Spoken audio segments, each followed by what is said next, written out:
Like every other cycling YouTuber, I've bought some cheap velo shizzle on AliExpress so I can make a video about it. In this case, I've been splashing the renminbi on a razzle-dazzle pair of road cycling shoes. The only thing is, they're not cheap and I'm hoping they're not shizzle. In this video, you will receive in your eye and ear holes my first impressions of the shoes now they've arrived. Then, after some real-world testing, that's what we call me wearing them for a bit, my second impressions and some thoughts on value, if you should buy them, and all that good stuff. So what are these shoes? These are the Sidebike SV08 carbon cycling shoes. I assume the carbon bit refers to the sole. The upper, as we cobblers call them, are not carbon. My main priority when ordering them was aesthetics, so I went with these glorious gold ones, which I think fit well with my cycling prowess. Second, comfort. I am truly blessed to own a pair of flat feet. I picked the SV08, that catchy name gets me every time because the description referred to them having a wider fit. Finally, I wanted to try something a bit different. My current road shoes, a pair of Specialized Elites, have two Velcro straps and a ratchety type thing on each shoe. As I perused the selection of fine Chinese foot crackers on offer, I was drawn to the dial tightening lacing on the SV08s. First impressions. You probably didn't click this video for my thoughts on packaging. But here we are, and that's where we start. The packaging with these air-filled plastic sausage sheets is amazing. My podiatric purchase has travelled the 5,932 miles from Guangdong in luxurious and protective comfort. The SV08s arrived in pristine condition, albeit 18 days after I ordered them. Upon extracting the shoes from their glorious sheath, the first thing I noticed was how lightweight they were. Then how gold they were, then back to how lightweight they were. Sure, I haven't attached the cleats yet, but even allowing for that, I have a sneaking suspicion that the shoes do indeed enjoy wafer thin carbon soles, and I haven't, joy of joys, been sold a pup. The dials, used to tighten the single, presumably looped laces, are made by ATOP, who I'd not heard of, but do in fact have a website and are probably a big deal in the real lacing system market. Turning the dials to tighten has a positive feel to it and, in my initial fiddles, feels solid enough to stay nice and tight on a ride. When I turn the dials, the shoes seem to tighten around my feet smoothly and consistently across the laces, rather than say just at the top. I imagine this is the case for all dial-based lacing systems, but this is my first time trying one. My only slight concern with the dials is in the loosening. As our trusty ATOP website expounds, you turn the dial in the other direction. Don't pull up knob! But it feels like you're breaking the dial when you do it. The release of tension comes with a plasticky, you just lost a ratchet tooth vibe. A bit like my lovemaking. I'm pretty sure I'm doing it right. Also like my lovemaking, I guess we'll see how the ATOP dials and lacing system in general hold up over time, rain and road grime. To complete my initial assessment of the shoes, as a qualified purveyor of cobblers, they appear well made. The sole is bonded, who knows if that's the term, neatly to the upper. A brief look in the foot cabin, definitely not the term, gives no cause for concern. Everything just looks tidy and well put together. And now, having reached and gone well beyond the limits of my shoemaking knowledge, we need to get the cleats fitted. The shoes on my feet and my feet on the pedals. Whilst you enjoy a Clattenburg of shots of me installing the cleats, I present a brief interlude on what possessed me to buy some cycling shoes from China. There are few things more tedious than using one video to talk about another video, so I'll do it anyway. And mention two. First, I was inspired to buy some shoes from this brand after watching a video on the Trace Velo YouTube channel where Luke is a rigorous tester of all bike things Chinese. He had good things to say about the Sidebike shoes he'd bought, and I'd like to receive good things on my feet. Second, a video from David Arthur at Just Ride Bikes hypothecating that 2023 would be the year that Chinese brands go mainstream. He was talking about Chinese drivetrain makers competing with Shimano, Campagnolo and SRAM. I've decided to pull a lateral contango and see how they're doing in the shoe department. And finally, I thought it might get me some likes on this video, so please do hit like on this video. Enough of this velo waffle, time for some cycling shoe shuffle. Testing. Let's just test. Put the shoes on and ride.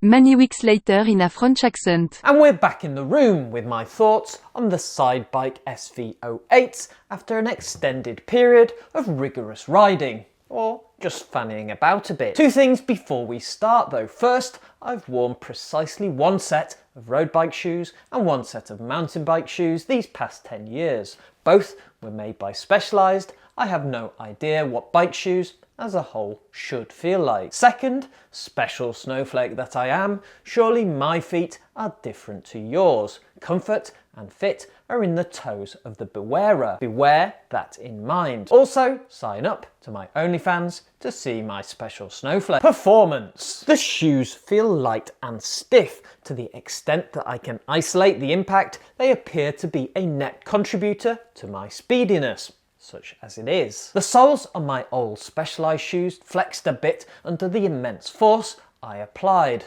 Now, I'm no scientist, but maybe this is enough to lose a couple of watts. The side bikes don't bend at all, at least with these mighty arm guns, for they have stiffness index 14. As a result, all of my mighty velo power is transferred to the pedals. Where it goes after that is anyone's guess. At 469 grams for the pair, excluding the cleats, these are a lightweight pair of 1s and 2s. For comparison, my Specialized Elites weigh 571 grams. No wonder I haven't turned pro with 100 grams of unnecessary weight strapped to my Johnson. Comfort. Comfort-wise, we're talking middle of the pack. There's some light padding around the heel and the ankle. Elsewhere, it's minimal. There isn't much give in whatever the upper is made from, so they won't mould a great deal if you're the owner of an odd-shaped foot, which, to a degree, I am as the possessor of flat feet. I'm sure I chose the Sidebike SV08 because I read somewhere they were a wider fitting. Typically, I can't now find any evidence of this. Whatevs, you'll have to trust me. Either way, my left foot feels great in them. The right shoe is a touch tight for my little tootsies, which is not uncommon for me. It feels best, like my lovemaking, when I turn the dial to 11, i.e. when I tighten the shoe. Lacing. I have very enjoyed this introduction to dial-based lacing. The lacing tightens evenly as I twist and also tighten the dial. It holds my foot securely in place in the shoe. This, combined with the non-flexing sole, means that my walnut cracking levels of quadricep power translate into the flaccid on-bike speed that I'd expect. The transition from nut crushing to floppy is, of course, my own personal failing, rather than that of my shoes. It's easy to adjust the tightness one-handed whilst riding, which is obviously vital as a leisure cyclist. Looks. True, gold is not the colour for everyone, but it is for us winners at life. For me, the mix of the bold colour with the black dial, edging and tonguey bit looks very good. I'm not a massive fan of this navigator font, but you can't have everything. Ultimately, the Sidebikes look like a fast pair of shoes, and shoes that look fast make you go fast. Physics. Wear and tear. Disclaimer time. Whilst I've worn the Sidebikes for a number of outdoor rides, many of them wet, more of my ride time with them this year has been on the Kicker indoor trainer. Either way, I've not seen much wear and tear. Or any, really. The SV08s remain in excellent nick. The material, stitching, and where the upper bonds to the sole are all holding up great. The fixings for the cleats, which are not easy to get to with these faux speed plays, have stayed nice and secure. The lacing seems as new, with no fraying of the lacing cord. The dial still has a nice twist feel. Technical term. Never say never, but I'm confident I'll be getting years of use out of these shoes.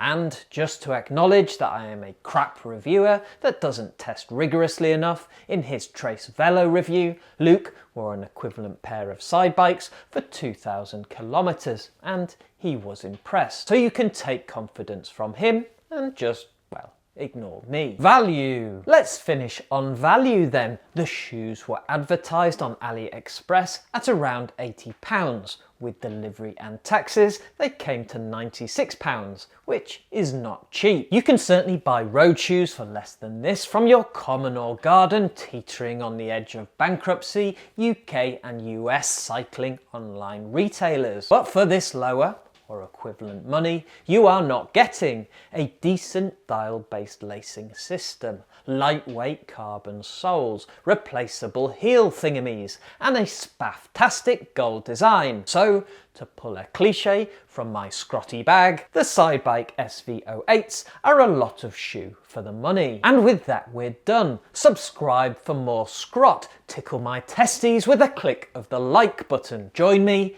in the next video. Monty, out.